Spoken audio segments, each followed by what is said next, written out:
Here's a video with the solutions for this step-by-step number 8. If you're wondering why we went backwards with step-by-step numbers, these are the BC step-by-step problems, and all those other ones were from the AB sequence. Alright, so we've got a picture of this function here. We know that g of x equals 1. Show that Rolle's theorem holds for this. So what is Rolle's theorem? We don't have that many theorems that we need to keep track of. There's the intermediate value theorem, there's the mean value theorem, there's the extreme value theorem. That's the one that basically says check your endpoints if you got a closed interval, you're looking for a maximum minimum. And Rolle's theorem is really just a special case of mean value theorem. I think probably it got mentioned way back in your mean value theorem notes in that's section maybe 5-7. And it's possible that it didn't. So Rolle's theorem is the mean value theorem, which is average slope equals the actual slope or derivative, but for the special case when the slope is 0. So if you're doing the fancy version of calculus that some people do in college where you have to prove every single thing, then usually in a proof of the mean value theorem, you prove Rolle's theorem first for the special case of 0, and then you use that to prove the general case of the mean value theorem. So that's not important for us, but that's why it does stand alone as its own thing. So Rolle's theorem just means that show that the average slope and the derivative are equal to each other somewhere in this interval. We can see where it happens right there. Average slope is 0 on the interval from 2 to 4, and there it is, that maximum. So we just need to show that that's true. Okay, so average slope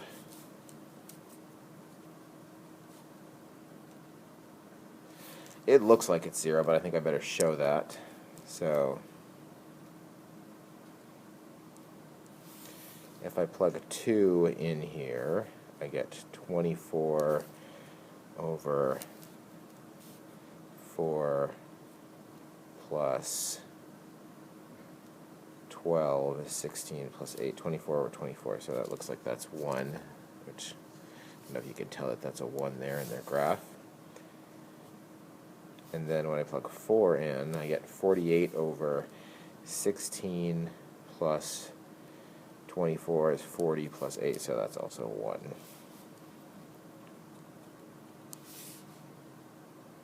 Okay, and then the derivative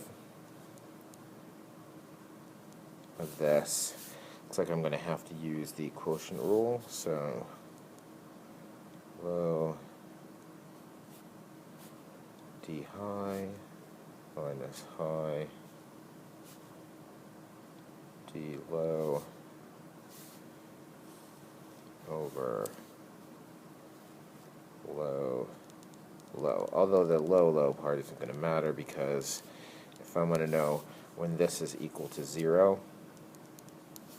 then only the top matters. Right? I need that top to be equal to 0. So let's see. Is this true? Actually, I won't put that question mark there. So I want to solve and make sure that I have an x value that makes this true that's in between 2 and 4. That would be what we need to do to show that Rolle's theorem holds. Okay, so let's see what we got here. I got 12x squared plus 72x plus 96 minus, I should have factored a 12 out. That would have made things much easier, huh? Let's do that. Scrap that. So I got a 12 here and a 12 here. So we'll let 12 out. So then I got x squared plus 6x plus 8 minus x times these things. So minus x times that is minus 2x squared, and then minus 6. Show that that's equal to 0 somewhere in here. Let's see.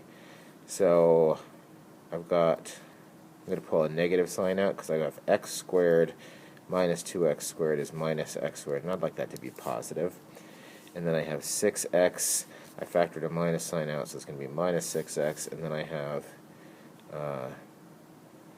8 minus, oh, that's 6x. Forgot to distribute that there. Hold on. So that's 6x minus 6x. So that actually cancels out. And the plus 8, I factored a minus sign out. Alright, so that's better. And then x squared is going to be equal to 8, or x is equal to plus or minus the square root of 8. Is that between 2 and 4? Yes. So x equals square root of 8 works. So that's where this is. It's at the square root of 8. Which looks pretty plausible, right? That's where 3 would be. Square root of 8 somewhat less than that. Okay. Find the area of this region R. So to find the area of that region, that is the area from 2 to 4. Then this is on top, 12x over x squared plus 6x plus 8, minus, on the bottom we have the horizontal line 1.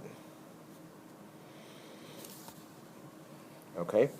Now this, just in case you didn't know what we were doing here, this is a partial fraction decomposition kind of thing. You could try, wait, wouldn't a u substitution work? But then your du would be 2x plus 6. And I can handle the x part, but the plus 6, that messes things up. So we're going to have to go ahead and do our partial fractions. That factors like so. So that means that we would have, we'd cross multiply ax plus 2a on the top and bx plus 4b, and that's my common denominator, those two things multiplied together. But what I need to do is make sure that that matches up to that now, right? So the x terms would have to be that. So that means a plus b has to be 12. And the constant term there isn't one, which means 2a plus 4b has to be 0, because there's no constant term. Okay? And that equation is the same as if I divide by 2, that's the same as a plus 2b equals 0. And if I, let's see, how do you want to combine these? I could make this one negative and add to this, and that would give me b equals negative 12. And if b equals negative 12, I guess a must be positive 24. Always a good idea to just check real quick, make sure that those work in both equations. Yes. 24 minus 2, then that's 0. Yep, good. Okay, so this, my integral from 2 to 4, so this piece, the a is 24. 24. I'm going to pull the 24 out to the front because it's going to make the antiderivative taking a little easier in a sec. And then minus 12 times 1 over x plus 2.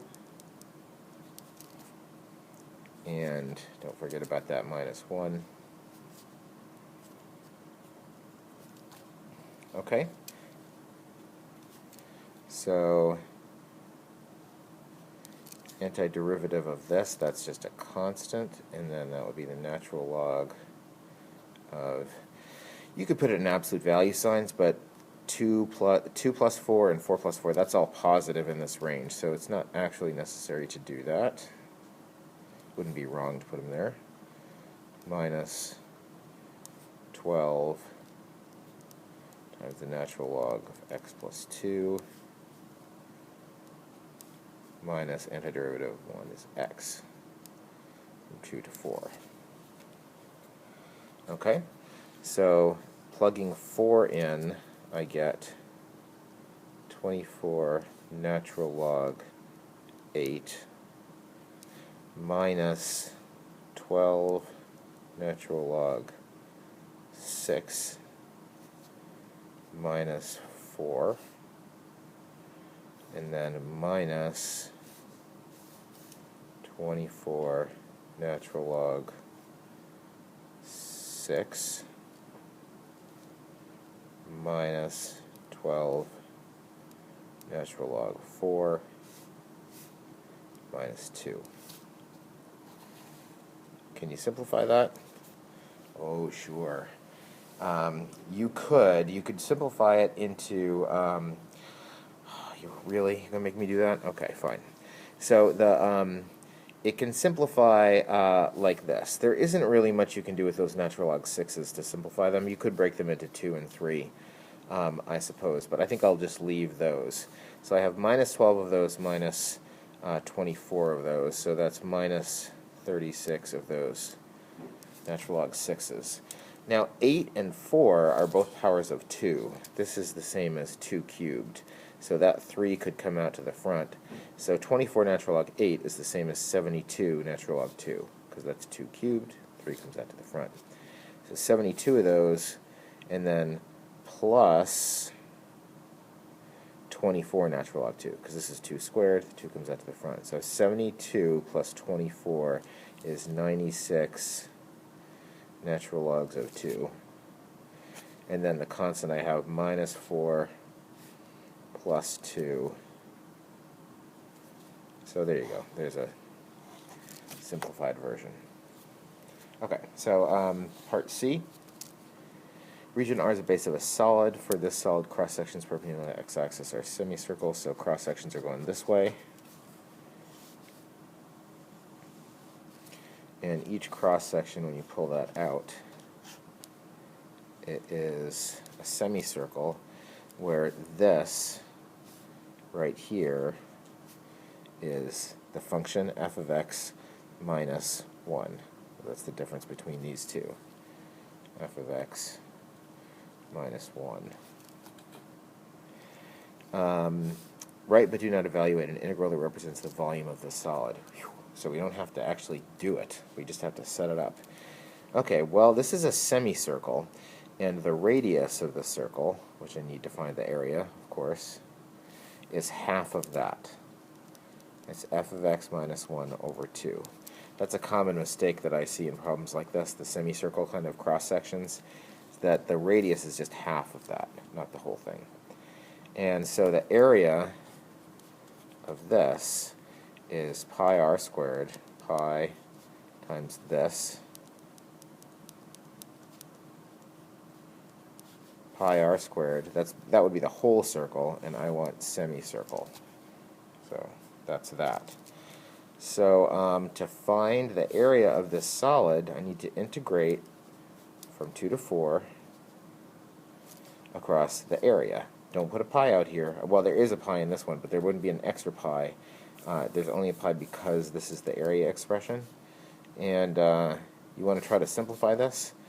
I mean, you could, but I really think, especially because we're not evaluating this, there is no payoff for doing that. That is a high-risk, zero-reward proposition. So that's the area, so we integrate across that area. That's it.